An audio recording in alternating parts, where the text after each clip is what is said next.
The first steps in getting SC Class Assistant up and running is to add one or more classes, then add students to the class or classes. Finally, you create the seating chart for those classes. I will now walk you through these steps. You may not have the exact same screen shown in some of the menu screenshots, as menu options are disabled if they are not yet available.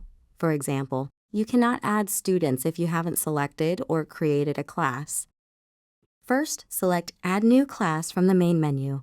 This will bring up the New Class screen, which is nearly identical to the screen you used to edit class details.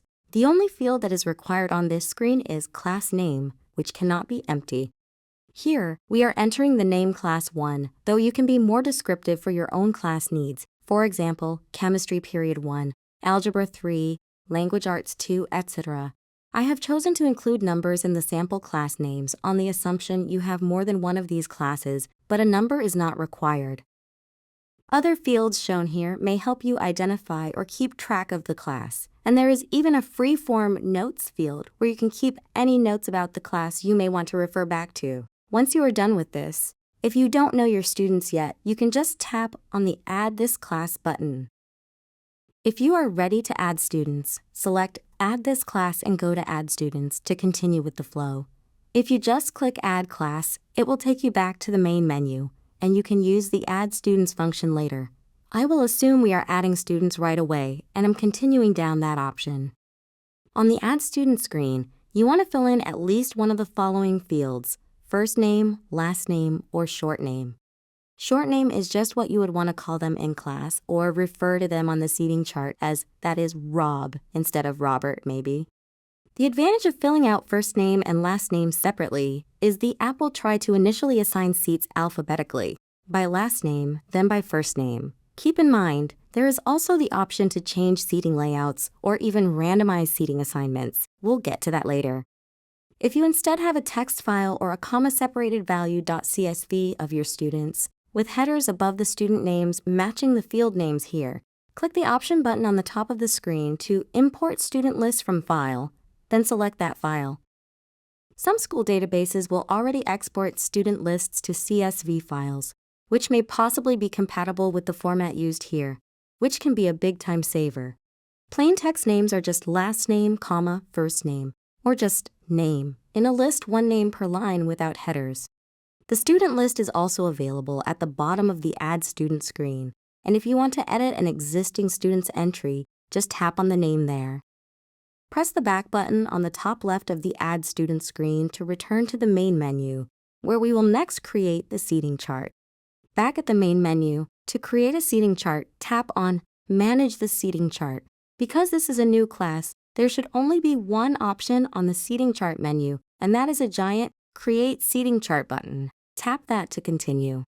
You will now be prompted for number of rows and columns, but if you want to use a different seating chart layout, we start by placing the seats in a grid, and you can customize that later. The important part when creating the rows and column is that you make sure you have enough seats for everyone in the class. The number of students in the class can be found at the top of the screen, and the math is simple. Number of rows times number of columns equals number of seats. Click the button below the rows and columns, which warns that if you have an existing seating chart layout, it will be deleted and seats reassigned. This will create your initial seating chart. You are brought to a view of the initial seating chart and can press the back button to return to the seating chart menu. The seating chart has the following options. 1. Move seating assignments via seating chart with drag and drop. Here you do not change the seating chart layout, but you move students between seats by first holding your finger on the seat with the student until it picks it up and drag it to the destination seat. Letting go of that will swap whatever was in the destination seat with that seat's student. Press back to return to the seating chart menu when you are done. 2. The next option is where you can customize the layout. Before you say, "What do I do with these empty seats?" you can return to the main menu, go to the second page of the menu, and toggle the option to hide empty seats, which should clean things up. Moving the seats works with drag and drop just like when you move seating assignments, but here you are repositioning the seats in space to wherever you want to place them. Press back when you are done. 3. The option to delete and recreate the seating chart from scratch will bring you to the same option you used to create the initial seating chart, where you pick rows and columns earlier. 4. Reassign seats randomly will confirm first, then shuffle all the seating assignments around randomly. This is great if you want to break up the usual alphabetical order assignments or want to mix things up mid-year. 5. Print seating chart prints the seating chart for this class to a printer. Keep in mind it will look a little different than it does on screen. If you prefer to print something that looks like the on-screen seating chart, you can always pull up the seating chart and take a screenshot and print that. Press back to return to the main menu. All the options to use the app should be available to you at this point. When you select View the Seating Chart, you get a non-interactive seating chart. You can zoom in and out. Attendance tracking, homework tracking, fire drill attendance all work similarly.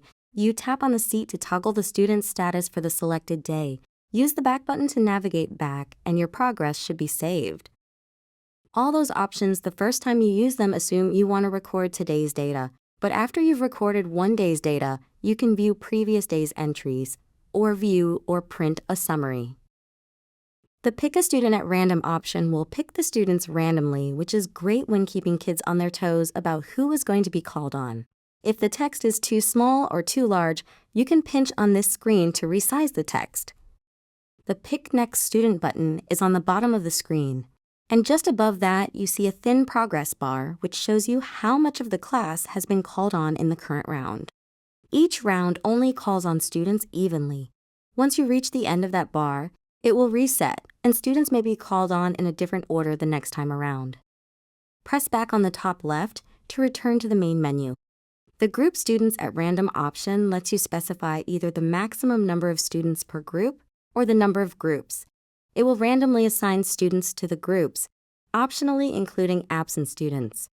If you have previous groups, you can select them by name and date on the bottom of the screen. When selecting either students per group or number of groups, fill in the number in the appropriate area and tap the button immediately below that number. When viewing groups, at the top you can enter a group name if you want to refer to it later. A student can be dragged between groups like how you reassign seats. Tap on a name and hold it until it picks up, drag it to its destination group location. If you scroll to the bottom of the group list, there are 3 buttons. One will let you copy the group list in plain text format to the pasteboard, where you can paste it into any other app like a word processor or email. Another option will print the list to a printer. The last option is if you don't want to save this group for later use, you can just delete it with this option. It will close the list if you select this. When done, otherwise, press back on the top left, the back again to return to the main menu. Behavior tracking needs you to define the behaviors you want to track before it can be used. An example would be talkative, and you add that by selecting Manage List of Behaviors to Track on the Track Behavior menu, then select to add a new tracked behavior label. Enter the behavior name and tap the plus Add Behavior button. There are also options to modify the existing labels or to rearrange the ordering of the behaviors. Once one or more behaviors have been added, you can track either today's behavior or a previous day's behavior. There are 2 ways to track behavior from the seating chart. The default is to leave the All Behaviors option at the top of the screen. Then tap on each seat and a pop-up menu will prompt you with a plus mark in front of the behavior name to increase the count, or a minus to reduce the count. The other way to track behavior is to tap where it says All Behaviors on top and select a specific behavior to track individually. Then there will be a plus and minus option on the top right, which determines whether adding or removing that behavior mark. Then you just tap on the seats to apply it. There are 2 behavior summary options on the behavior tracking menu. One will summarize by date, the other will summarize by student name. You can either select all dates or a date range for these summaries. In either case, there are totals either under each student for the by student report or under all the dates in the case of by date. But with by date, you will get a ranking from most to least. You can output either of the summaries to a printer using the print option at the top of each screen. Under Manage Student Info and Photos, you can edit individual student names, delete students, or add student photos. Photos by default are square, but there is an option on the second page of the main menu which lets you toggle round photo mode if you prefer that. There is also an option here to move a student to a different class if you want to bring over the student's history to the new class. Press back to get back from any screen. It's on the top left of most screens in the app. If you have more than one class, on the top of the main menu, you can select the current active class. This can be done by scrolling through the class list or pressing the Select Class button on the top left. The latter option will bring up a full-screen class prompt, similar to what you should start seeing when you first open the app. Each class has its own students and seating chart. On the second page of the main menu, which you can either reach by swiping or selecting the arrow on the bottom right of page 1, you will see some hopefully self-explanatory options, which I will just summarize. Delete this class will delete the selected class and all its students and seating charts. The Arrange the Order of the Classes option will change the order the classes are listed in, which is accomplished with drag and drop. Edit class name/description lets you do what it says. Toggle option to hide empty seats we mentioned earlier. It will either turn on or off the hiding of empty seats on seating charts. Choose a custom seating chart background lets you pick a photo from your photos library to display behind the seating charts. If you want to go back to the default image, select Reset to Default Seating Chart Background. The Toggle Whether to Spread Out Seats option will let you decide whether you want the seating chart centered or if you prefer that they are spread out more on the screen. Toggle Square versus Round photos we also mentioned earlier and will let you choose how you want photos to appear. Backup to an external file lets you back up all your data in the app, which is in SQLite format, to a file which you can store anywhere your device can save files to, including cloud storage.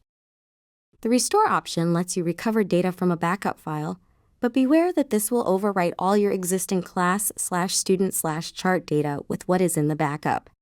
If you are moving between devices, you can back up on one device and restore on another. Those seating charts made on a phone are not guaranteed to look the same on a tablet, or vice versa. You should now be ready to use the app in your daily classroom activities. Feel free to reach out to the support page contact information if you have more questions.